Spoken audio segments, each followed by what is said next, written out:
ಸತೀಶ್ ರೆಡ್ಡಿ ಖಾಸಗಿ ಗನ್ಮ್ಯಾನ್ಗಳಿಂದಲೇ ಬುಲೆಟ್ ಬಿದ್ದಿದೆ. ರಾಜಶೇಖರ್ ಸಾವಿಗೆ ಭರತ್ ರೆಡ್ಡಿ ಬೆಂಬಲಿಗರೇ ನೇರ ಕಾರಣ. ಸತೀಶ್ ರೆಡ್ಡಿಯವರ ಖಾಸಗಿ ಗನ್ಮ್ಯಾನ್ಗಳಿಂದಲೇ ಬುಲೆಟ್ ಬಿದ್ದಿದೆ.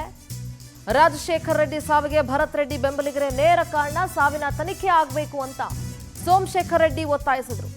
ಬ್ಯಾನರ್ ಗಲಾಟೆ ಆದಾಗ ನಾನು ಆ ಸ್ಥಳದಲ್ಲೇ ಇದ್ದೆ. ಸೋಮಶೇಖರ್ ಅವರ ಮಾತುಗಳಿದ್ದು, ನಮ್ಮ ಮನೆ ಜಾಗದಲ್ಲಿ ಬ್ಯಾನರ್ ಹಾಕಬೇಡಿ ಅಂತ ನಾವು ಹೇಳಿದ್ವಿ. ಆದ್ರೆ ಸತೀಶ್ ರೆಡ್ಡಿ ರಸ್ತೆ ಮೇಲೆ ಚೇರ್ ಹಾಕೊಂಡು ಕೂತ್ಕೊಂಡು ಬ್ಯಾನರ್ ಕಟ್ಟಿಸಿದ್ರು. ನಮ್ಮ ಬೆಂಬಲಿಗರು ಆ ಬ್ಯಾನರ್ ಅನ್ನ ಕಿತ್ತು ಹಾಕಿದಾಗ ಗಲಾಟೆ ಆರಂಭ ಆಯಿತು. ಗಲಾಟೆ ಆರಂಭ ಆಗ್ತಿದ್ದಂತೆ ಸತೀಶ್ ರೆಡ್ಡಿ ಗನ್ಮ್ಯಾನ್ಗಳು ಫೈರಿಂಗ್ ಶುರು ಮಾಡಿದ್ರು. ನಮ್ಮ ಮೇಲೆ ಕೇಸ್ ಹಾಕಿದ್ದಾರೆ, ತನಿಖೆ ಆಗ್ಲಿ ಅಂತ ಸೋಮಶೇಖರ್ ರೆಡ್ಡಿ ಮಾತಾಡಿದ್ದಾರೆ. ಪ್ರೀ ಪ್ಲಾನ್ ಅಂತೀರಾ ಸರ್? ಯಾವಾಗ ಬೆಳಿಗ್ಗೆ ಆ ಬ್ಯಾನರ್ ತೆಗಿ ಅಂತ ಹೇಳಿದ್ವು ಅವಾಗ್ಲಿಂದ ಪ್ಲಾನ್ ಮಾಡ್ಕೊಂಡೇ ಬಂದಿರೋದು ಸರ್. ಈಗ ಎರಡೂ ಕಡೆಯಿಂದ ಕಲ್ತು ಗೊತ್ತಾಗೈತಿ, ಎರಡೂ ಕಡೆಯಿಂದ ಕಟ್ಟಿಗೆ ಕೋಲ್ಗಳು ಅವ್ರು ಏನ್ ಕಲ್ಲುಗಳು ಹಾಕಿದಾರೋ ಅದನ್ನ ತಗೊಂಡು ನಮ್ಮ ಅದೇ ಸರ್, ಎಲ್ಲೋ ಒಂದ್ ಕಡೆಗೆ ಎರಡು ಕಡೆಯಿಂದ ಪ್ರವೋಕ್ ಆಗಿ ಸುಮ್ಮನೆ ಬಳ್ಳಾರಿ ಜನರ ನೆಮ್ಮದಿ ಹಾಳಾಯ್ತಂತಲ್ಲ ಸರ್ ಈ ಘಟನೆಯಿಂದ. ನೋಡಿ, ಒಂದು ಅವರ ಫ್ಯಾಮಿಲಿ ಹಿಸ್ಟ್ರಿ ತಗೊಂಡ್ರೆ ಅವರು ಎಲ್ಲ ಒಬ್ರಿಗೊಬ್ರು ಜಗಳ ಇಟ್ಟು ಇದು ಮಾಡೋದೇ ಅವ್ರ ಫ್ಯಾಮಿಲಿ ಹಿಸ್ಟ್ರಿ.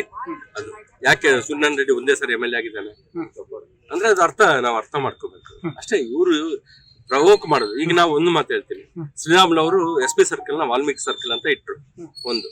ಆಮೇಲೆ ವಾಲ್ಮೀಕಿ ಸ್ಟ್ಯಾಚುನ ಯಾರಿಗೂ ಡಿಸ್ಟರ್ಬ್ ಆಗ್ಲಾರ್ದಂಗೆ ಬಿಲ್ಡಿಂಗ್ ಪಕ್ಕದಲ್ಲೇ ಇಟ್ಕೊಂಡು ಯಾವಾಗ್ಲೂ ನಾವು ಪೂಜೆ ಮಾಡ್ಕೊಂತ ಬರ್ತಾ ಇದೀವಿ. ವಾಲ್ಮೀಕಿ ಭವನ್ ಅಂತ ಹೇಳಿ 8 ಕೋಟಿ ಖರ್ಚಲ್ಲಿ ಅದು ಕಟ್ಟಿದ್ದಾರೆ. ಹೌದಾ? ನಾನ್ ಮೇಯರ್ ಇದ್ದಾಗ 4 ಕೋಟಿ, ನಾನು ಕಾರ್ಪೊರೇಷನ್ ಇಂದ, ಅವರು ಗವರ್ಮೆಂಟ್ ಇಂದ 4 ಕೋಟಿ, ಈಗ ಮತ್ತೆ ಒಂದ್ 2 ಕೋಟಿ ಖರ್ಚು ಮಾಡಿ AC ಮಾಡಿ ಅದನ್ನ ಅಲ್ಲಿ ಒಂದು 20 ಅಡಿ ವಾಲ್ಮೀಕಿ ಸ್ಟ್ಯಾಚು ನಾವು ಇಟ್ಟಿದ್ದೀವಿ.